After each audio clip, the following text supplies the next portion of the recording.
네, 안녕하십니까. 오늘 사회 겸 토론자로 참석한 가천대학교 함승원입니다.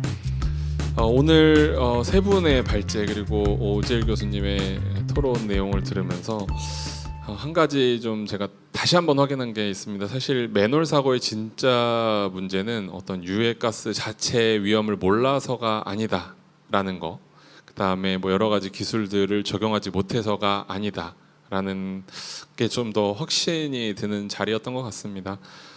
저도 항상 그렇게 생각은 했지만 알면서도 현장에서 안전보건과 관련된 어떤 절차나 이런 것들이 좀 무시가 되는 그런 안전 시스템 자체에 문제가 있지 않겠나 이런 생각이 좀 들고요. 또 제가 좀 오늘 참 잘 왔다라고 생각했던 점 중에 하나는 이렇게 현장 전문가분들 현장의 목소리를 이 안전보건 분야에서 좀 들을 기회가 많지는 않았었습니다. 그동안. 그러다 보니까 좀 해결 방법 자체가 좀 그동안 하던 거를 좀 더 고도화한다든지 이런 부분이 있었는데 말씀을 들어보니까 좀 다른 시각의 접근이 필요하겠다는 생각을 했습니다. 그래서 오늘 저는 자료를 좀 준비해봤는데요. 어떤 맨홀 질식 사고가 어떤 다른 문제라기보다는 규칙의 문제가 아닌가 이렇게 좀 생각이 들고요. 우리 이미 독성 문제는 잘 알고 있고 어떻게 되면 얼마에 노출되면 어떤 건강 영향이 있다 이런 것들은 많이 밝혀진 바가 있습니다. 그래서 앞서 발제해 주신 분들께서는 이제 물질 독성이나 데이터 모니터링 센싱 기술 여러 가지 좋은 방안들을 마련을 해 주셨는데 아까 이제 오재일 교수님께서도 말씀하셨던 부분 중에 하나인데 영국 같은 경우에는 사람이 밀폐 공간에 들어가지 않도록 설계를 해라라는 큰 지침이 있습니다. 그런 측면에서 봤을 때 우리도 점차 이런 인프라가 바뀌어 나가야 되지 않을까 이런 생각을 좀 해봤습니다. 다음 제가 준비한 거는 첫 번째로는 이게 이런 부분이 있는 것 같아요. 그러니까 내가 이 일은 몇 년 했는데라는 부분들입니다. 내가 잘 알고 있다 현장을. 그리고 내가 3, 40년 이 일을 했는데 나 아직도 살아있지 않냐. 이런 분위기가 좀 형성돼 있는 것 같습니다. 이거는 사실 우리가 안전불감증이라는 표현으로도 사용하긴 하는데 사실 전 분야에 좀 있는 것 같습니다. 사실 유해가스 농도는 예측이 불가능합니다. 소다캔 이펙트나 내지는 우리가 알 수 없는 공간에 들어갔을 때 상황을 사람이 느끼면 이미 늦은 거죠.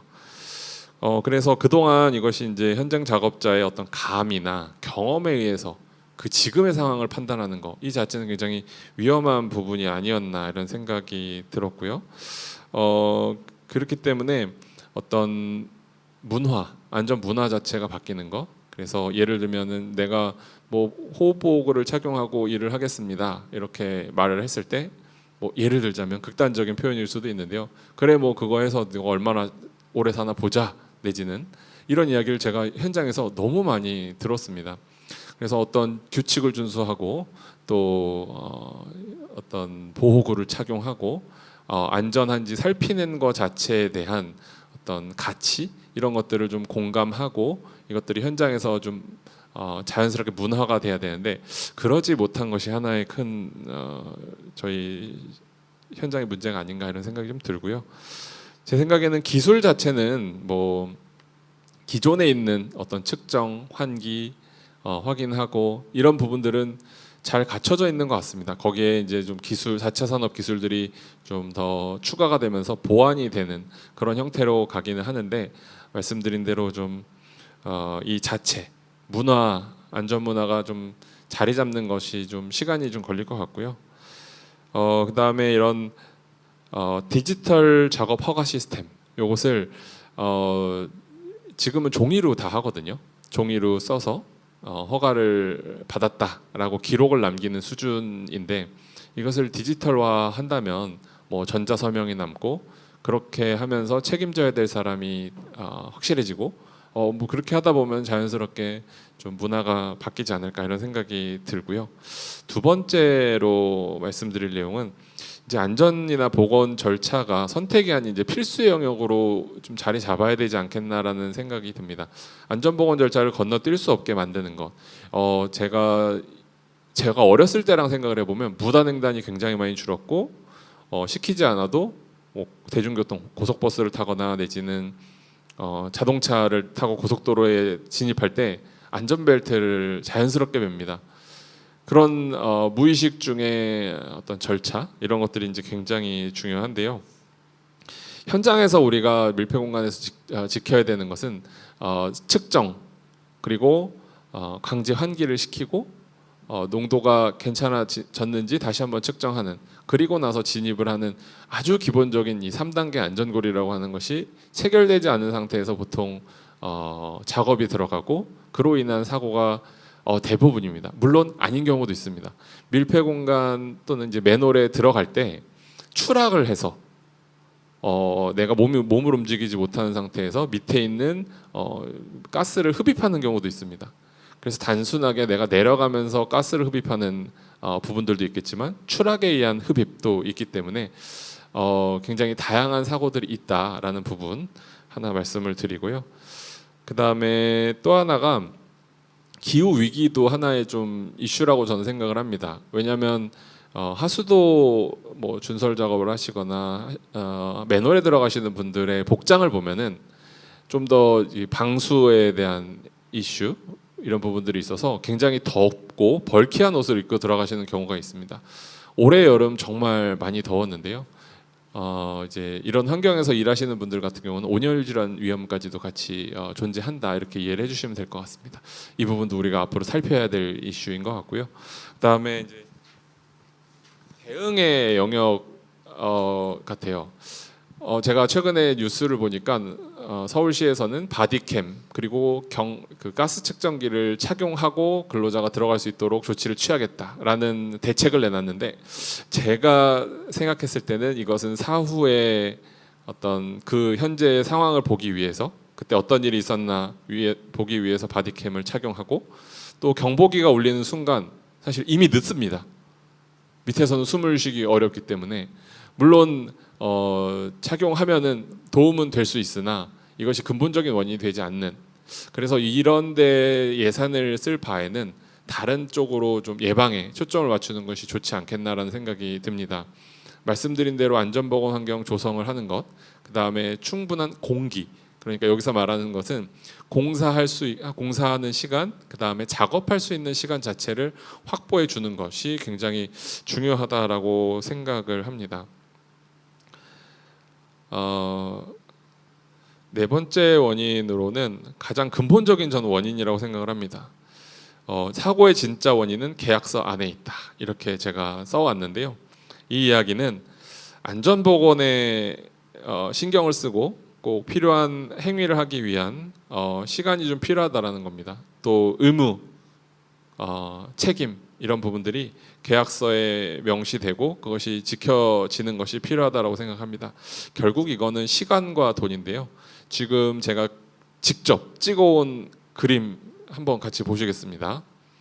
지난 3년 동안 불편을 인내해 주신 주민 여러분 감사드립니다. 올해 안에 끝내도록 죽을 힘을 다하겠답니다. 그리고 오른쪽 보세요. 3년 더 해야 할 공사 올해 안에 끝내겠습니다. 정말 무서운 말 아닌가요?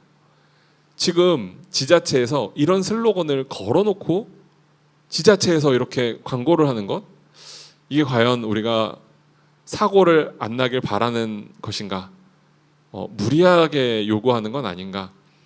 물론 이 배경에는 사실 그 불편함을 느끼는 시민들, 국민들의 민원이 존재합니다. 어떤 공사가 이루어질 때 우리 모두가 이익을 얻을 수 있는 그런 공사라고 저는 특히 이제 하수암거 신설 공사 같은 경우는 뭐 모두의 이익이라고 저는 생각을 하는데 그 과정 중에 분명히 불편함을 받아야 하는 분들이 계실 거라고 생각을 합니다. 그분들 보시라고 이렇게 해놓은 거지만 실제로 일하시는 분들의 압박감, 그다음에 그 두려움 이런 것들은 참 표현하기 어려울 거라고 저는 생각을 합니다. 그래서 이런 어떤 안전보건 절차에 대한 것은 결국 시간과 비용이거든요.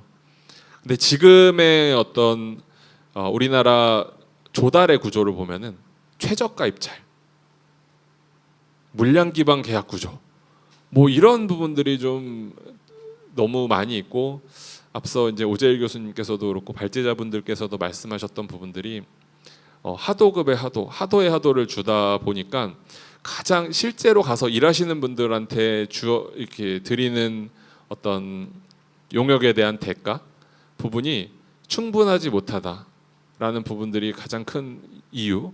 그러다 보니 전문적인 분들이 하시는 것이 아니라 그날 하실 수 있는 분들이 들어가시는 그런 일들이 벌어지는 것 같습니다.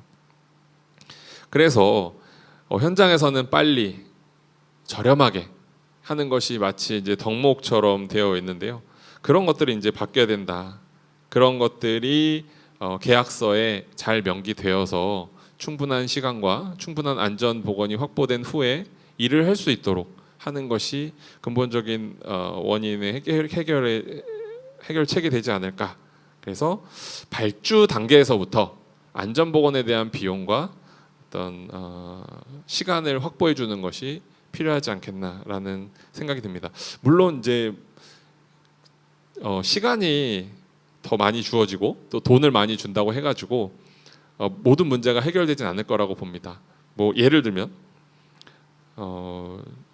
빨리 끝내고 다른 일을 할 수도 있겠고요. 뭐 다양한 다른 이상한 행동들이 또 생길 수도 있겠지만 지금 상태로는 무리하게 할 수밖에 없는 현실이기도 합니다.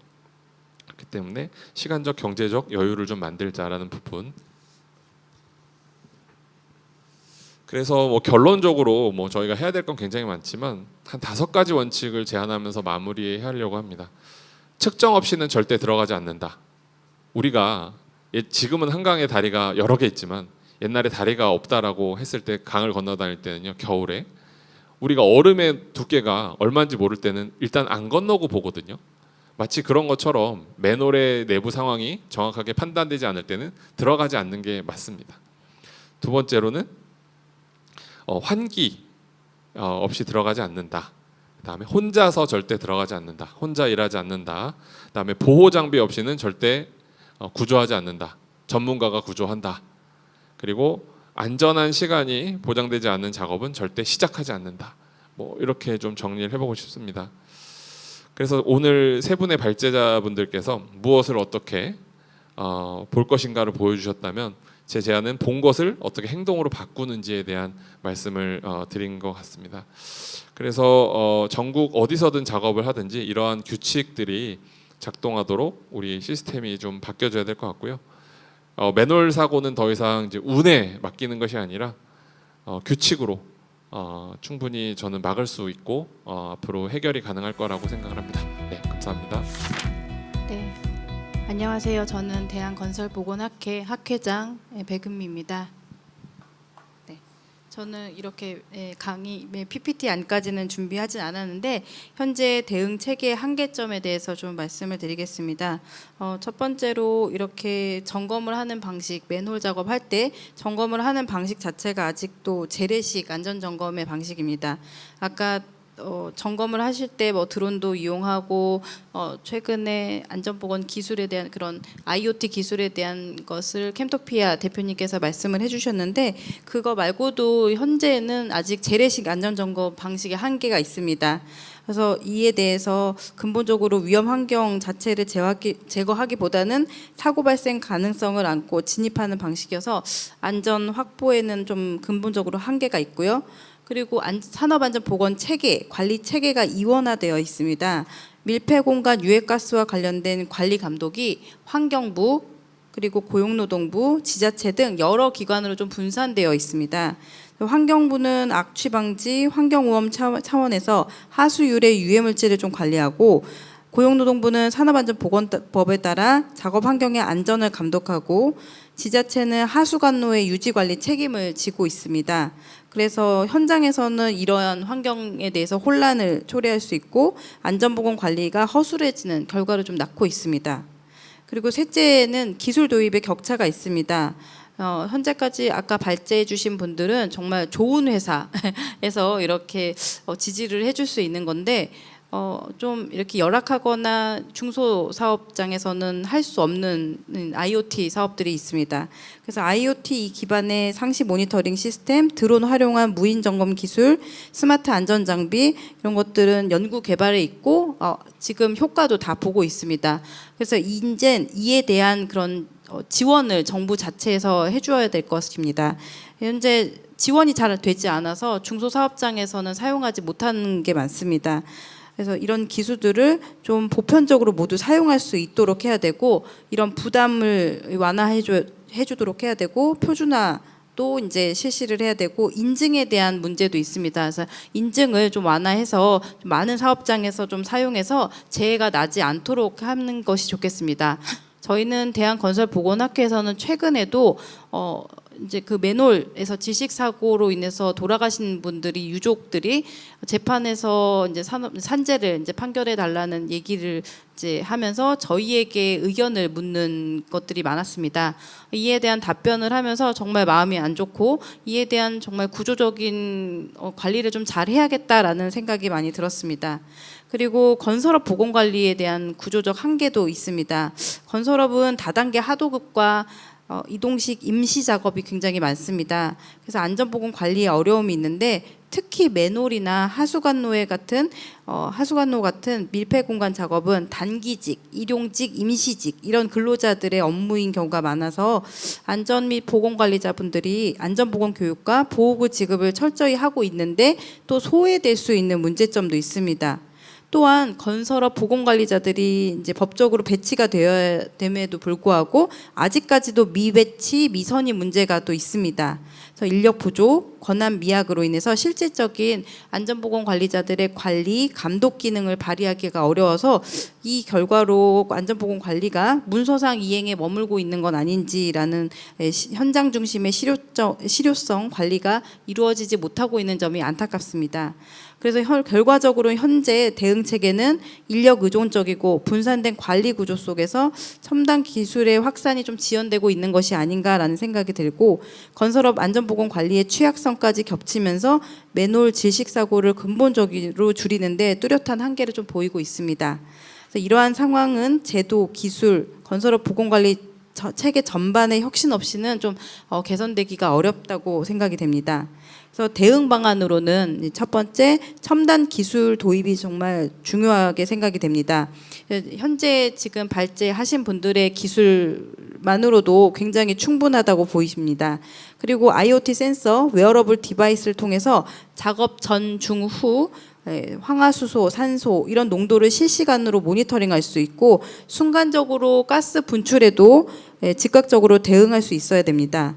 더 나아가선 AI 기반 위험 예측 시스템 이런 것들을 활용을 해서 이 위험 진입 자체를 원천적으로 좀 줄일 수 있게 하는 것이 필요하고 이런 비용 부담으로 인해 힘들지 않도록 정부 지원이 필요합니다. 그리고 이제 제도적 개선이 요구되는데요. 밀폐 공간 맨홀 이런 안전관리는 산업안전보건법, 화학물질관리법, 악취방지법 이런 법률이 흩어져 있어서 일관성과 효율성이 떨어질 수 있습니다. 그래서 이들을 연계한 통합관리 체계를 마련해서 유해가스 발생으로부터 작업안전관리까지 이제 하나의 법, 제도적 틀 안에서 관리할 수 있도록 해야 합니다. 그리고 셋째, 건설 보건학적 관점도 굉장히 중요합니다. 맨홀과 하수관로 사고는 개별 현장의 안전사고에 국한된 것이 아니라 우리 국민 생활 안전 전반과 직결된 과제입니다.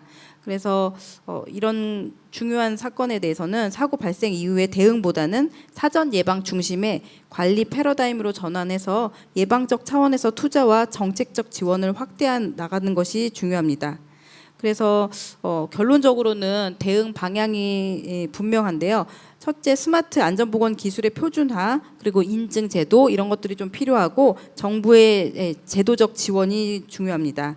그리고 둘째로는 교육과 정책 개선이 병행돼야 되는데 첨단 기술이 현장에 도입되더라도 근로자가 이를 올바로 이해하고 적극적으로 활용하지 못하면 실효성을 거두기 어렵기 때문에 안전보건 교육 자체를 좀 획기적으로 근로자가 단기직, 일용직 이런 분들이 쉽게 알기 쉽게 이제 교육을 다 받을 수 있도록 해야 됩니다. 그리고 현장에서 발생하는 다양한 시나리오를 기반으로 실습형 훈련이 강화되어야 할 것입니다. 그래서 이에 대해서 제도적 측면에서 현장의 요구와 기술 발전 속도를 반영할 수 있도록 법령과 지침을 지속적으로 개정할 수 있도록 해야 됩니다. 그리고 셋째는 산업, 학계, 정부, 협력 모델 구축 이런 것들이 중요합니다. 그래서 산업계는 기술 도입, 현장 적용 이런 것들을 하고 학계에서는 과학적 근거와 평가 그리고 지금도 이런 기술을 계속적으로 개발하고 있는데 이런 기술이 개발은 되고 있는데 이제 전파가 되지 않습니다. 그래서 공공기술 전파를 위한 활동도 이렇게 같이 해야 되겠고요. 그리고 이런 정부는 정책과 제도적 지원을 담당하는 이런 협력 구조를 통해서 상호 보완적인 역할을 수행하도록 해야 합니다. 그래서 결론적으로 이런 맨홀과 밀폐 공간의 안전 확보는 국민 생활 안전의 토대가 될 수 있기 때문에 안전한 작업 환경, 근로자의 생명을 지키는 동시에 저희 도시 전체의 안전 수준을 높이고 국민이 체감하는 안전 신뢰도를 향상시킬 수 있도록 해야 합니다. 그래서 이를 종합적이고 체계적인 접근이 반드시 선행돼야 할 것입니다. 네, 이상입니다.